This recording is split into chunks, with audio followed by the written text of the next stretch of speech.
Salut les amis, j'espère que vous avez la pêche. Voilà, aujourd'hui on se retrouve dans ma petite garçonnière. Voilà, parce que j'ai pas qu'une seule passion, j'en ai plusieurs. Dont une qui est la musique. Voilà, donc j'ai un ordi, une petite table de mixage. Voilà, après bon, j'ai pas tout sorti, mais je fais un petit peu de musique et tout ça. À titre perso, voilà, c'est pas des trucs que je vais poster. Parce que je le fais pour moi. Voilà, c'est mon délire à moi et ça reste perso. Voilà, mais aujourd'hui, petite vidéo pour vous parler un petit peu pourquoi j'ai pas posté de vidéo depuis 2 mois déjà. Voilà. Et puis, je vais vous parler un petit peu de ma Volvo, hein, celle que vous connaissez bien sur ma chaîne YouTube. Celle que je ne cesse jamais de modifier autant physiquement qu'au niveau de la puissance. Et donc, voilà, j'ai eu un pépin avec ma Volvo. Et aussi, je n'ai pas pu, j'ai pas pris le temps parce que j'ai eu énormément de choses à faire. Je suis assez demandé avec mon entreprise. Donc, j'ai eu beaucoup de travail. L'après-confinement, j'ai été vraiment débordé à fond.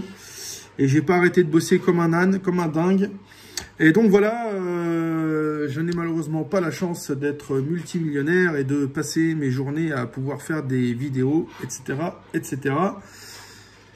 Voilà, je suis qu'un petit artisan qui se contente de faire des vidéos quand il a le temps. Donc voilà, là aujourd'hui, je suis en vacances jusqu'au 1er septembre. Et donc, bon bah voilà, je tourne un petit peu par là, je finis 2-3 trucs. Je suis en train d'acheter le bâtiment là que j'occupais avant en location, je suis en train de l'acheter. Donc il y a plein de petites choses à terminer et ensuite ce sera à la plage. Voilà, direct. Je partirai une petite semaine ou deux à la plage avec les enfants. Bon, sinon pour vous parler, pour en revenir à mes moutons, je vais commencer par vous parler de ma Volvo. Donc ma Volvo, eh ben, je suis allé faire, après toute la puissance augmentée par RMS Autotechnique, je suis allé faire un essai en Italie.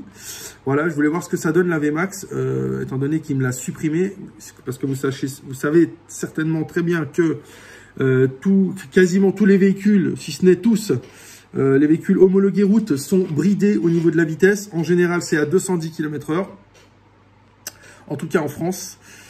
Sauf les supercars, les extracars, les mégacars et ainsi de suite, les voitures comme Ferrari, Lamborghini, etc. Eux, bien entendu, elles sont bridées aussi, mais à des vitesses beaucoup plus importantes.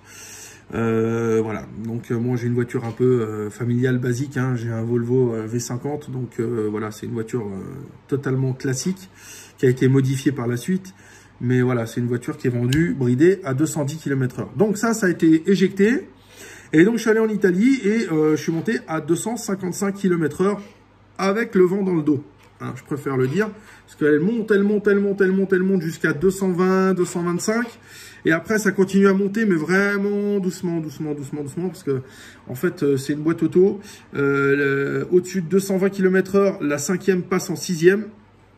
C'est une boîte 6. Et la boîte 6 est longue, très longue. Donc, en fait, j'atteins cette vitesse-là, mais il faut vraiment... il faut pousser, quoi. Faut y aller. Donc voilà, j'ai tiré la voiture 255 km/h. Vous m'excuserez, j'ai pas pris de photo à cette vitesse-là parce que bah, je tenais le volant à 2 mains, hein, vous me comprendrez. Voilà, mais voilà, tout ça pour dire qu'en fait, j'ai pété un cardan à cause de ça. Donc en fait, il y a un cardan il y a un soufflet qui s'est déchiré et il y a un cardan qui a commencé à prendre du jeu assez rapidement. Et donc je suppose que c'est dû à la vitesse parce qu'en fait le cardan est d'origine sur la voiture et la voiture a un peu des bornes. Voilà, elle n'est pas toute récente, donc je pense que le cardan n'a pas aimé. Parce que quand j'ai réduit la vitesse et que je me suis remis à 130, 140 au régulateur, la voiture roulait très bien, mais dès que je tapais une accélération, ça se mettait à vibrer. Donc j'ai levé la voiture sur le pont, j'ai constaté un cardan HS. Et donc, comme c'est une boîte auto, c'est quelque chose que je peux pas faire moi-même.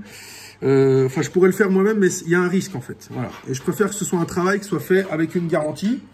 Étant donné qu'on sort l'arbre, on vide l'huile, on remet de l'huile, et puis je vais en profiter pour changer le joint spi. Comme ça, du coup, il mettra un cardan neuf avec un joint spi neuf et l'huile de boîte neuve. Voilà. Donc je vais le faire par un pro.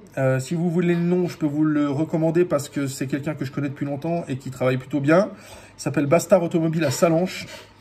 Voilà, c'est quelqu'un qui est très casé sur l'électronique auto, les problèmes que même certains concessionnaires n'arrivent pas à régler. Voilà, il a vraiment des ouvriers, des ouvriers qualifiés qui sont vraiment des gars qui sont à la pointe, qui sont formés en permanence à longueur d'année pour suivre la technologie automobile dans son évolution. J'arriverai peut-être à en placer une sans bégayer. Voilà, et donc voilà, je vous le recommande vivement. Voilà, donc le truc c'est qu'il est très demandé et ma voiture ça fait pratiquement 1 mois qu'elle est en rade et je m'en suis pas occupé tout de suite. J'ai pris rendez-vous un peu tardivement et là du coup je l'aurai pas avant le 4 août. Donc je vais vous refaire une vidéo complète avec toutes les questions que vous m'avez posées sur ma chaîne YouTube. Sur les vitres teintées, sur les amortisseurs, les pneus que j'ai choisis, les jantes, la prépa moteur, etc., le nombre de chevaux et tout ça.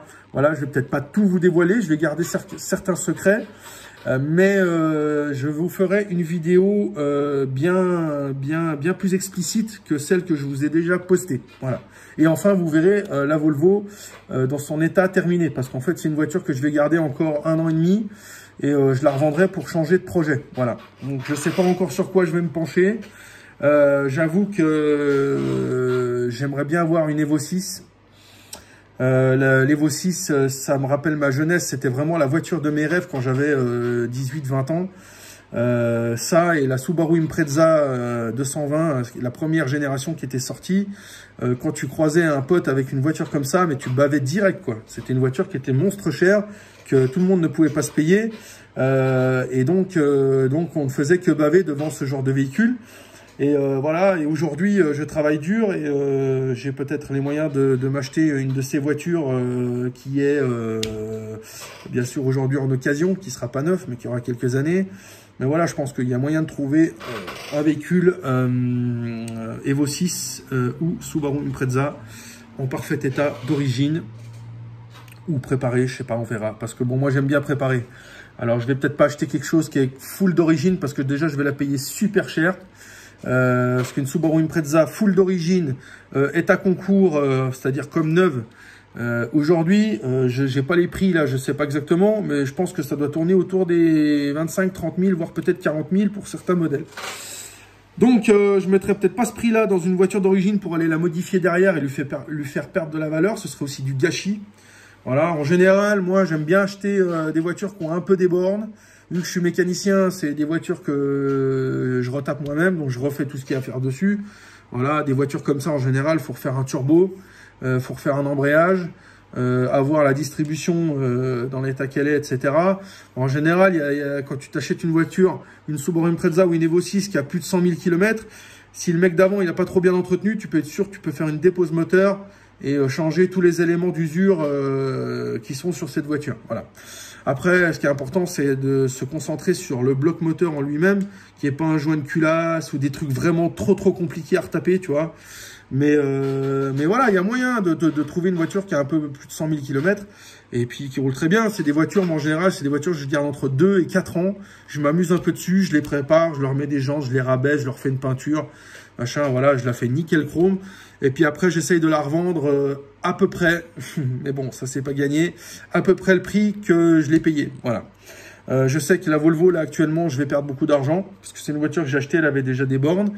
Et puis, elle était full d'origine, donc il y a eu une peinture de fête, 5 000 €, il y a eu tous les amortisseurs, ça m'a coûté dans les 500 balles. Après, il y a eu 4 jantes, 4 pneus, ça m'a coûté dans les 1500, 2000 €, j'ai plus le prix exact. Voilà, 4 jantes, 4 pneus. Après, la ligne, 1500 balles. Toute la prépa, calculateur, machin, etc. J'en ai eu pour près de 1000 balles. Voilà, enfin bon, 1000 plus 1000 plus 2000 plus 1000. Bon, bah, je compte plus. Hein, voilà, je compte plus, c'est un plaisir. Et voilà, et je sais tout à fait que je vais perdre de l'argent avec cette bagnole. Donc voilà, bref. C'est pas grave, le plaisir est là et je vous fais plaisir aussi, je vous montre des belles petites vidéos. Voilà, je ne manquerai pas aussi de vous faire une petite accélération bien sympathique, fenêtre ouverte bien entendu.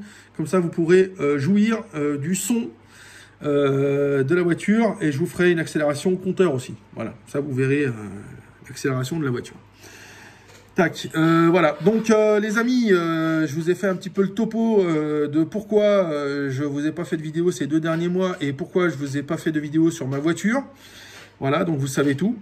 Mais il n'y a pas de souci, à début août, on va se recroiser. Donc je vais aller peaufiner mon bronzage pour faire une belle vidéo. Je vais m'habiller un peu mieux que ça, hein, parce que ça c'est un vieux polo dégueulasse, mais bon, c'est pas grave. On s'en fout, je suis en vacances, hein, je fais comme je veux. Voilà, mais bon, je vous ferai un truc propre, un truc pas mal. Et puis, vous me direz ce que vous en pensez à ce moment-là.